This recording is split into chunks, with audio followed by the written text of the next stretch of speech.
We think of Christmas, of course, as the commemoration of Jesus' birth, which it is in part. But the festival, as we know it, is just as much, if not more, a product of ancient Roman paganism. Every winter, from at least the 2nd century BC and likely many centuries before then, the ancient Romans held a major festival called the Saturnalia. During this celebration, among other things, the Romans had huge parties. They decorated their houses with greens and gave each other gifts. Saturnalia began on December 17th and lasted about a week. It was followed on December 25th by the birth date of the pagan god Mithras, a celebration known as the birth of the unconquered sun. That was followed a couple days later by their New Year celebration called the Calends. It was an extremely popular time of year across the Roman Empire. The Christians, meanwhile, in the 1st century and the beginning of the 2nd century, think the world's going to end soon, like Wednesday at noon. And so they're not really worried about festivals and holidays and commemorating events in Jesus' life because, well, we've got 2 weeks to go, or maybe 2 years, but not very long.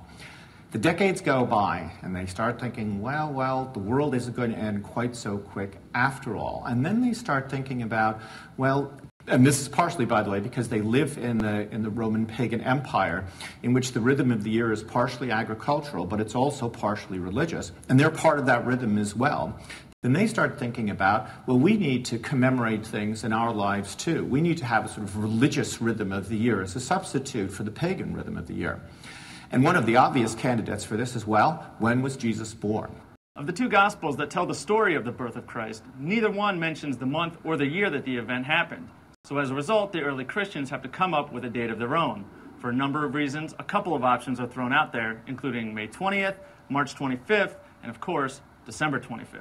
How did December 25th win out? Well, we don't know exactly, but most likely what's going on is the church is living in this pagan environment, and it's trying to keep people within the church. It's trying to attract more people.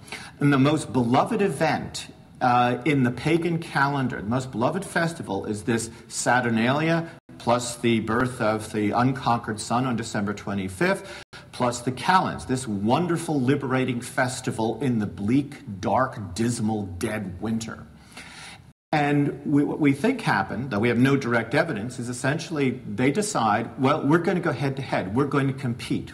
We'll pick December 25th, not to avoid the pagan holiday, but to go right up against it. And it wouldn't be anything they'd be ashamed of. You can almost imagine a meeting of bishops saying, well, let's not dodge. Let's go head to head. Let's compete in the marketplace. Let's show our stuff because we think we've got something better for people. Timothy O'Donnell says a lot of those traditions found in festivals like Saturnalia were perfect tools that early Christians could use to draw people into their religion. Much of the pagan symbolism was baptized, in a sense, by the Christians and recast to illustrate the power they saw in Jesus Christ. The Romans would light their houses and, give gifts, and different ranks were put aside. It harkened back to a golden time.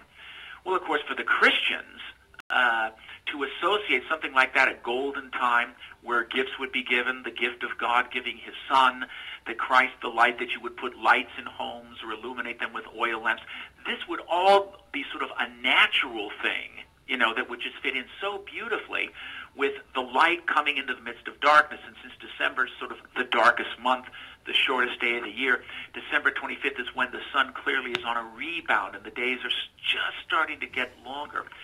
So it would easily identify, not in a pagan way, but in the sense of the sun as a symbol of Christ. You see what I'm saying?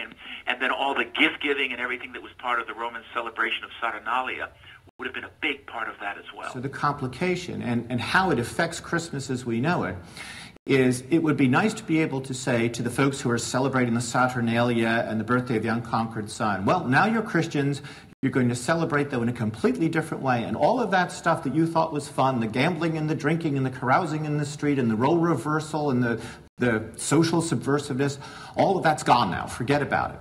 Well, it doesn't work that way, needless to say. You can't wash all that out of the holiday. And so what happens is when the church decides on December 25th and tries to substitute the birth of Christ, Christmas essentially, for the birth of the unconquered sun, Mithras, some of that celebration gets dragged into Christmas. And so things that we do today as part of Christmas, such as giving gifts, That's from the Saturnalia, and that's from the calends. The kind of banquet, that too. Most of the party elements, those are drawn in. Some of these other elements, like getting drunk and going out on the streets and doing who knows what, that kind of comes along as well. So you have the line and say, no, no, we don't want that to cross, but it crosses anyway. As a result, earlier Christmas celebrations were quite a bit different than the ones we celebrate today. While there was still a religious connotation to the holiday, it was also very much seen as a time to just let loose and blow off steam, much like we do today on New Year's Eve. For Discovery News, I'm James Williams.